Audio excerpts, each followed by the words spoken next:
आगे बढ़ेंगे। पाली में बिपरजॉय तूफान का व्यापक असर नजर आया और बाली, देसूरी सहित सुमेरपुर में कई गांव जलमग्न हो गए हैं। वहीं अभी भी कई गांवों का संपर्क पूरी तरह से कटा हुआ है।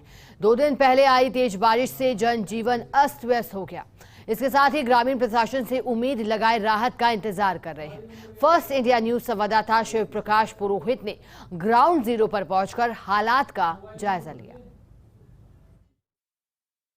बिपरजॉय तूफान ने पाली जिले में कहर बरपाया है और अभी हम खड़े हैं पाली जिले के सांडेराव कस्बे में और सांडेराव से कोसेलाव जाने वाले मार्ग पर आप देख सकते हैं कि लगभग अभी भी सड़क पर 3 से 4 फीट पानी है वो भरा हुआ है और 1 दर्जन से अधिक गांवों से संपर्क है वो पूरी तरह से टूट चुका है। लोग यहाँ लगभग 40 घंटे से अधिक बिना बिजली के बैठे हैं। हालात ये है कि पुलिस चौकी जो कोसेलाव की है वो भी पूरी तरह से पानी में डूब चुकी है। लोग यहाँ खाना बनाने में भी कहीं न कहीं दिक्कतों का सामना करना पड़ रहा है और यहाँ के जो लोग हैं उनसे हम बात करेंगे कि किस तरह की परेशानी यहाँ उनको बिपरजॉय तूफान के दौरान हुई, जो तूफान का है उससे क्या क्या विशेष परेशानी हुई और प्रशासन की बात करें तो किस तरह से जो आपका सहयोग यहाँ प्रशासन कर। मैं यहाँ का सरपंच हूँ। प्रशासन का तो सहयोग फोन पे संपर्क चल रहा है। यहाँ से जस्ट पावा में कम से कम 5 आदमी फंस गए थे नदी की वजह से।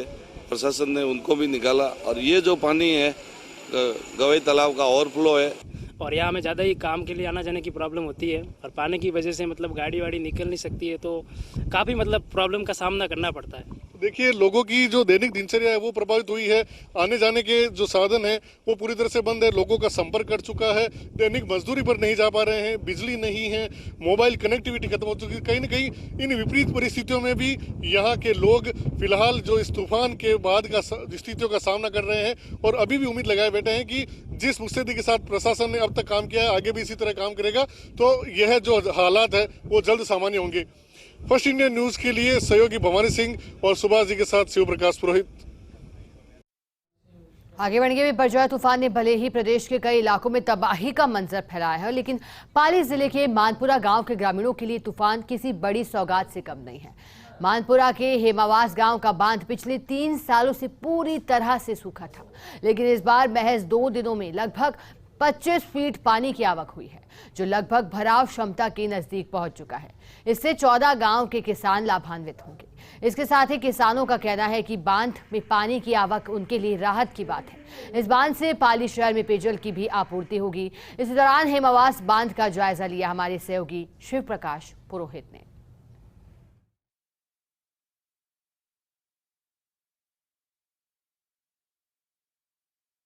बिपरजॉय तूफान ने पाली जिले के कई इलाकों में तबाही का मंजर जरूर फैलाया था, लेकिन पाली के एक इलाका ऐसा है जो बिपरजॉय तूफान के कारण कहीं न कहीं खुशी की लहर है। अभी हम खड़े हैं हेमावास बांध के ऊपर। 2 दिन पहले ये बांध पूरी तरह से सूखा था, लेकिन अभी आप नज़ारा जिस तरह से इस बांध का देखेंगे तो यह बांध है, यहाँ लगभग 25 फीट पानी यहाँ आ चुका है और लगभग भराव की क्षमता के नजदीक है। मैं इस बताना चाहूंगा कि 3 साल बाद इस बांध में पानी की आवक हुई है और लगभग 52,000 बीघा जमीन की खेती इस जो है पानी से होने वाली है। लंबे समय से इस पानी में आवक को लेकर के संघर्ष भी किया जा रहा था। किसान संघर्ष समिति के अध्यक्ष गिरधारी सिंह जी हमारे साथ मौजूद हैं। हम पहले उनसे बात करेंगे कि किस तरह से हेमावास बांध में पानी आने से किसानों को लाभ होने वाला है। सर, हेमावास बांध में पानी की आवक हुई है, काफी अच्छी आवक हुई है, किस तरह से आप देखते हैं और कितना लाभ किसानों को होगा? ये आवक हमारे बांध में 3 साल के बाद में हुई। 18-19 में ये बांध भरा था, 19-20 में खाली था, 20-21 में खाली था और 22-23 में खाली था। इस बार बांध भरा है और हमें पूरी उम्मीद है ये 1.5 फीट खाली है, पूरा बांध लबालब हो जाएगा, ओवरफ्लो हो जाएगा। इससे 54,000 बीघा की कमांड एरिया है और उसमें इस 14 गांव लगते हैं। करीब 14 गांवों में ये सिंचाई होती है। तो इसके अंदर अब 25.50 का गेज है और ये करीब 1579.25 MCFT पानी इसमें भराव आ गया है अब, और टोटल इसकी भराव क्षमता है 2209 MCFT। जब पूरा ओवरफ्लो होगा तब ये 2209 MCFT होगा। इससे पूरे 14 गांव की सिंचाई होगी। सिंचाई होने से आज 3 साल से किसान बैठे हैं, उनकी पैदावार खत्म हो रखी है। खुशी की लहर ये है कि अभी इस पूरी 54,000 बीघे में 14 गांवों में पूरी कमांड एरिया सिंचित होगा और उससे किसानों में खुशी की लहर होगी। सुल्तान जी, आप यहाँ के स्थानीय पार्षद भी है, यह पानी पीने के पानी के भी काम आता है, तो आप किस नजरिए से देखते हैं यह बांध जिस तरह से ओवरफ्लो के नजदीक है, तो जो तूफान है उसका कहीं ना कहीं सकारात्मक असर देखने को मिल रहा है? फुल सकारात्मक असर मिल रहा है। यहाँ खुशी की लहर है पूरे गांव में। और पानी पीने के लिए शहर में भी 500 MCFT देते हैं यहाँ से, वो भी अच्छा ही है, लेकिन यहाँ पूरे गांव खुशहाल है अभी। तो देखिए, निश्चित रूप से यहाँ किसानों में खुशी है, पूरे पाली क्षेत्र के आसपास के लोग हैं उनमें कहीं ना कहीं खुशी का माहौल है, क्योंकि जिस तरह से बिपरजॉय तूफान के बाद बारिश हुई थी और 2 दिनों में ही यह बांध है वह लगभग भराव की स्थिति में है। तो अब देखना होगा कि आने वाले दिनों में कभी, क्योंकि अभी पूरा मानसून सीजन बाकी है और किसानों के चेहरे खुशी से खिले कि ये जब बांध पूरा भर जाएगा तो 14 गाँव के किसान इस बांध के पानी से अपने खेतों की सिंचाई कर सकेंगे। और 3 सालों से उन्हें अपनी फसलों का इंतजार था, तो कहीं न कहीं इस बार उनकी जो इंतजार है वो खत्म होगा और उन्हें उम्मीद है कि इस बार उनकी बेहतर फसल होगी और एक बार उनकी आर्थिक स्थिति भी इससे काफी अधिक सुदृढ़ होगी। फर्स्ट इंडिया न्यूज के लिए सहयोगी सुभाष त्रिवेदी और भवानी सिंह के साथ शिव प्रकाश पुरोहित। आगे बढ़ेंगे। गंगापुर सिटी में बिपरजॉय तूफान को लेकर राज्य सरकार और जिले का प्रशासन पूरी तरह से अलर्ट मोड में है। सीएम से लेकर जिला कलेक्टर तक संभावित आपदा के हालातों के मद्देनजर लगातार स्थानीय अधिकारियों को पूरी तरह से मुस्तैद रहने के निर्देश प्रदान कर रहे हैं। वहीं नवघोषित जिला गंगापुर सिटी की OSD डॉक्टर अंजलि राजौरिया भी क्षेत्र के लोगों से पूरी तरह से सावधानी बरतने की अपील कर रही है। लेकिन इन सबके विपरीत शहरी क्षेत्र में मुख्य रूप से जिम्मेदार संस्था नगर परिषद के अधिकारी बेपरवाह नजर आ रहे हैं। बिपरजॉय तूफान को लेकर गंगापुर में ऑरेंज अलर्ट होने के चलते रुक रुक कर बारिश का दौर जारी है। इन सबके बीच चिंता का विषय है कि थोड़ी सी बारिश के चलते गंगापुर के रास्ते पानी से लबालब होने लगे हैं। जहां सफाई के लिए 200 से अधिक कार्मिकों वाली नगर परिषद क्षेत्र की अधिकांश नालियां अवरुद्ध हैं। कुछ रास्ते तो स्विमिंग पूल में तब्दील हो चुके हैं, तो वहीं कुछ रास्तों पर वाहन चालकों का निकलना भी मुश्किल होता जा रहा है। अब देखने वाली बात यह है कि प्रशासन कब तक बेपरवाह बना रहेगा। सिरोही के जिला प्रभारी मंत्री महेंद्र चौधरी ने दिन भर जिले के कई क्षेत्रों का दौरा कर बिपरजॉय तूफान के हालातों का जायजा लिया है। इसके बाद देर शाम सर्किट हाउस में अधिकारियों की बैठक ली है। तूफान से हुई समस्याओं के समाधान के लिए सभी अधिकारियों को आवश्यक दिशा निर्देश दिए हैं। प्रभारी मंत्री ने कई ग्रामीण इलाकों में विद्युत आपूर्ति नहीं होने की समस्या पर संबंधित अधिकारियों को अहम निर्देश दिए। वहीं उन्होंने कहा कि चक्रवात के कारण फसलों में नुकसान होने पर सर्वे करें और रिपोर्ट प्रस्तुत कर शीघ्र किसानों को मुआवजा दिलाएं। अगर कोई किसी प्रकार का दोषी भी होगा और जांच में दोषी आया जाता है तो उसको सजा मिलती है, इसमें कोई दोहराई नहीं है। लेकिन अभी वो सब्जेक्ट नहीं है। अभी मानवीय दृष्टिकोण से हम सबको मिलकर इस मुकाबले से जो है संघर्ष करना है और राहत दिलाना है कि किस प्रकार से ये जो प्रकोप है ये यहाँ पर 2 दिन जो असर छोड़ के गया है, हालांकि अब तो कम हो गया, लेकिन 2 दिन जो असर छोड़ के गया है उसमें हम सब मिलकर मुकाबला करें और जो लोगों को राहत मिल सके ये इसमें लगे। भाजपा प्रदेश अध्यक्ष सीपी जोशी ने बिपरजॉय तूफान से राजस्थान में हुए भारी नुकसान पर प्रदेश की कांग्रेस पर निशाना साधा है। सीपी जोशी ने कहा पहले से ही इस तूफान की भयावहता को लेकर प्रदेश सरकार ने दावे किए थे। हमने सभी प्रकार की तैयारी कर ली है। इसके बावजूद भी दक्षिण पश्चिम राजस्थान के 5 जिलों सहित अन्य स्थानों पर तूफान से भारी नुकसान हुआ। वहीं सहायता राशि की घोषणा को भी सीपी जोशी ने कांग्रेस पर वार किया। एक तरफ गुजरात सरकार है जहां 120 की स्पीड से भी ज्यादा तेज हवाएं चली, समुद्री एरिया, लेकिन फिर भी सरकार की तैयारी और सूझबूझ से कोई जनहानि नहीं होती है। वहां लोगों को तुरंत सुविधाएं मुहैया हो जाती है। लोगों की सहायता करें। National disaster relief fund, state disaster relief fund, इसके माध्यम से जनता को तुरंत सहायता मुहैया कराएं।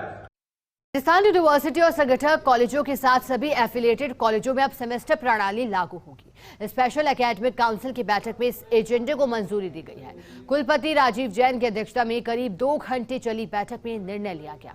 हालांकि कुछ सदस्यों ने न्यू एजुकेशन पॉलिसी को लागू करने का विरोध किया, लेकिन ज्यादातर सदस्य पॉलिसी को लागू करने के पक्ष में दिखे। इसी सत्र से सेमेस्टर प्रणाली लागू होगी, जिसमें यूजी कोर्सेज शामिल है। इससे पहले सिर्फ पीजी कोर्सेज में सेमेस्टर प्रणाली लागू थी।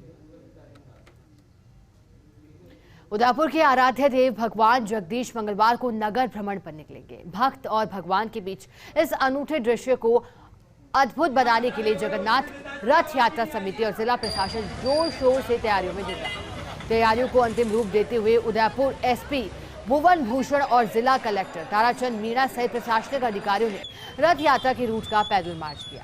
सुरक्षा के मद्देनजर यात्रा के दौरान पुलिस का भारी जाब्ता तैनात किया जाएगा। जिला प्रशासन ने रथ यात्रा को लेकर आधे दिन का अवकाश भी घोषित किया है। इस बार रथ यात्रा समिति ने करीब 80 किलो से भी ज्यादा चांदी के उपयोग से रथ को तैयार किया है। विधि विधान के साथ पूजा अर्चना कर भगवान जगदीश महाराज को नगर भ्रमण कराया जाएगा। इस दौरान बड़ी संख्या में यात्रा में भक्त शामिल होंगे। शहर में जगह जगह यात्रा का पुष्प वर्षा के साथ स्वागत किया जाएगा। विशेष रूप से इस बार हमने इस रथ में गंगा जमुना संगम दिया है। इस पे कलश जो बनाए हैं उस पर सोने की परत लगाई है और ये एक ऐतिहासिक रथ है और ये 80 किलो चांदी में रथ समिति के कार्यकर्ता भक्तों के सहयोग से बनाया है। ये जगन्नाथपुरी से आया उत्सव और जब से मंदिर बना है तब से निकलता आया। समय के लार आज उदयपुर बढ़ा है। पहले यहाँ नहीं था, घंटाघर तक जाता था। राजाओं का राज गया, उसके बाद ये बंद हो गया। उसके बाद अंदर मंदिर में चलता था। मंदिर में पुजारी रघुनंदन जी की वजह से परिक्रमा में फिरने लगा। बाकी इस कुमार तक लाते और वापिस यहाँ से रिवर्स मारते। समिति के द्वारा जो भी कठिनाइयाँ बताई गई है और प्लस हमने अपने लेवल पे जो अपील की है उन सभी के निराकरण के निर्देश दे दिए हैं, वो सब हो जाएगी। और हम समझते हैं कि प्रतिवर्ष जितने हर्षोल्लास के साथ में यात्रा आयोजित होती है, इस वर्ष और अच्छे उत्साह के साथ में यह यात्रा आयोजित होगी। रत्न व्यवसाय में देश दुनिया में विख्यात जयपुर के लिए खान विभाग से एक अच्छी खबर है। खान विभाग भीलवाड़ा के सकरिया का खेड़ा में गार्नेट खनिज ब्लॉक का कंपोजिट लाइसेंस जारी करने के लिए ई नीलामी की आवश्यक औपचारिकताओं को अंतिम रूप दे रहा है।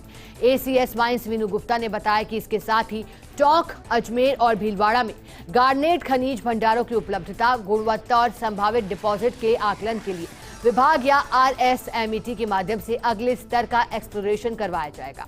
भीलवाड़ा के सकरिया का खेड़ा गार्नेट ब्लॉक के कंपोजिट लाइसेंस के लिए ई नीलामी की अनुमति भारत सरकार से प्राप्त हो गई है। अब आवश्यक औपचारिकताओं को पूरा कर इस माह के अंत या जुलाई माह के पहले पखवाड़े तक ई नीलामी की कार्रवाई के लिए भारत सरकार के ई पोर्टल पर निविदा जारी कर दी जाएगी। सकरिया का खेड़ा में करीब 122.27 हेक्टेयर क्षेत्र में गार्नेट के भंडार संभावित है, जिसके लिए कंपोजिट लाइसेंस के लिए ई नीलामी की जाएगी।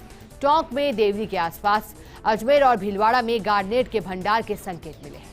इससे गार्नेट का वैध खनन, रोजगार और राजस्व की बढ़ोतरी होगी। साथ ही प्रदेश से गार्नेट का एक्सपोर्ट बढ़ने के साथ ही विदेशी मुद्रा भी अर्जित हो सकेगी।